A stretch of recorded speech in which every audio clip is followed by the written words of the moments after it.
What up, boys, and welcome back to yet another gold farming video. So recently I've been doing this series where I've been focused on doing the big boy fake value gold farms and kind of breaking them down to see if there's some gold to be made, and if so, like how much do you actually make? Because a lot of these farms are, like, apparently, according to Lootapraiser, giving you over a million gold an hour in item value.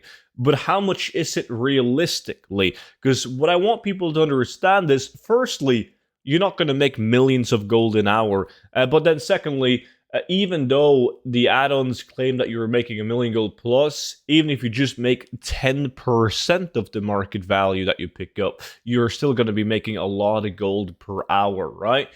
And in today's farm, we do have one that is really fake value. However, it's been one of the best transmog farms that I've done in the last 12 months. And we're going to talk a bit about why that is.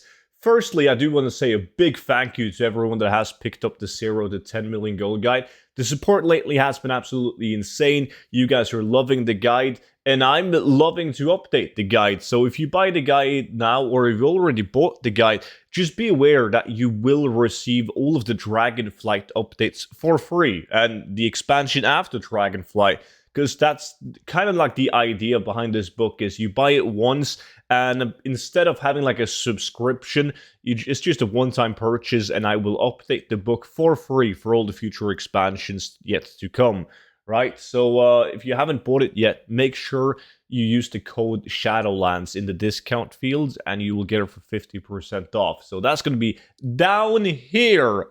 And this farm takes place in Nasiatar, right? Like, getting access to Nasiatar is really fast if you don't have access. It's just one intro quest and you can access Nasiatar. It's super easy. If you have teammates, because this is a group farm, if you have teammates that haven't done the intro quest, you can go to the raid at the summoning stone. You can just summon them and they will be able to travel around in the Nasiatar. That's no biggie whatsoever. But the location is right here, like in between these two lake thingies right here. And we're going to be killing all of these elite mobs. So the mobs are level 50, so you should do this on a level 62. And the density on these guys is absolutely insane. Now, a cool thing about these guys being level 50 and elites is the fact that they actually drop a decent amount of raw gold. I know that you guys are constantly asking me about the best raw gold. The main focus should never be on raw gold. But just know that when I did this a couple of days ago, for 1 hour, I did get over 7,000 raw gold. And that's not... I didn't even vendor everything, because obviously we're keeping a lot of the items because we're going to sell them.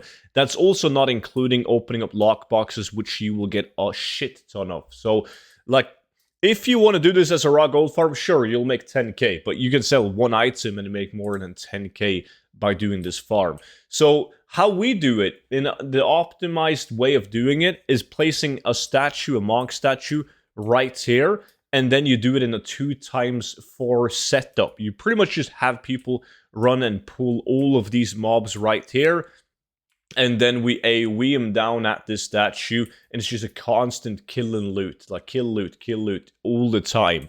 And you're getting billions of transmog, right? So the reason why this farm has been my best farm the last 12 months is because I play on Arch Dawn EU, which is a full pop realm, and it's the realm that has the most gold farmers on it in the entire EU. It's absolutely insane.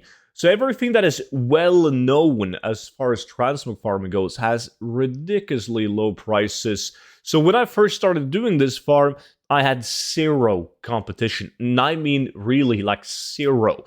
So it's very common to look at an item like this, right?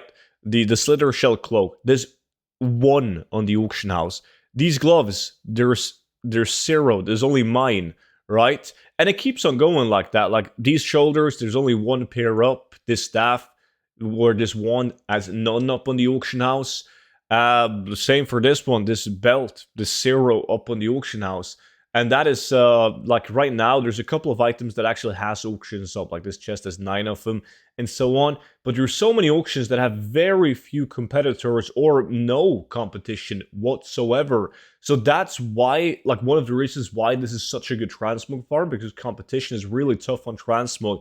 On the other hand, like all of these set items, like the Reef Walker, the Deep Tide, what else do you have? You have Reef Walker, yeah, Slither Shell. Like all of these sets are unique appearance. They don't share appearance with any other item. So everyone needs them. I've even sold these weapons, like the you guys can see it, like everything is like nasty tar themed with like the shells and shit on it, and they sell extremely well. Like these items are all, as I said, unique appearances.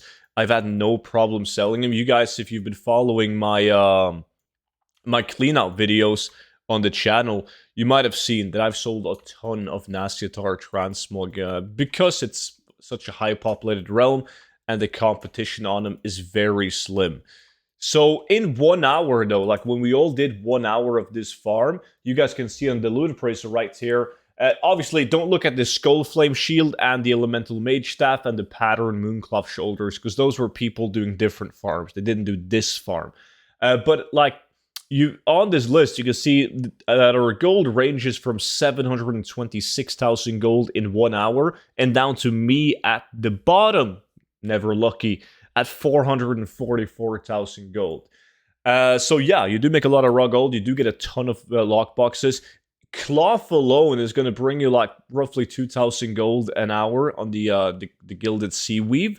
But all in all, I'm not going to make 444,000 gold. But if I use my macro, my TSM macro, it's going to calculate the prices that I will get if I were to post every single item like on the auction house, and everything were to sell for that price, it's going to give me a price on how much that will be, which is 232,000 gold. Now, keep in mind that some of these items, like these bracers, there's 0 on the auction house, right? And they don't have a min buyout, so they're not going to be counted with this add-on. And I can sell all of those items, like these one as well. Like, I can sell them for way more than they're listed for. So this is a very good farm. It's, yes, it is fake value. You're not going to make what loot appraiser claims that you are making.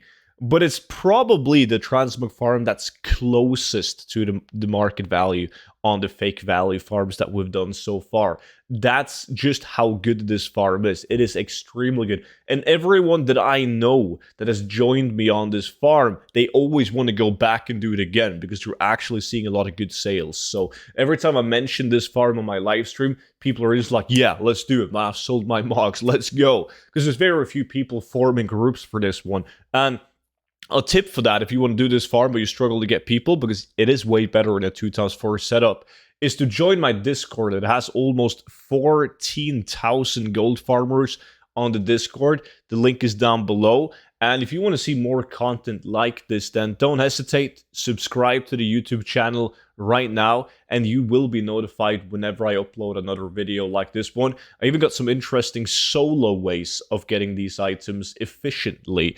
So just got to do a lot of testing before I can release that video. But stay tuned for that one. And that was pretty much it for today's fake value video. So, boys, thank you all so much for watching, and I will see you all back in at tomorrow's video. But until then, bye-bye.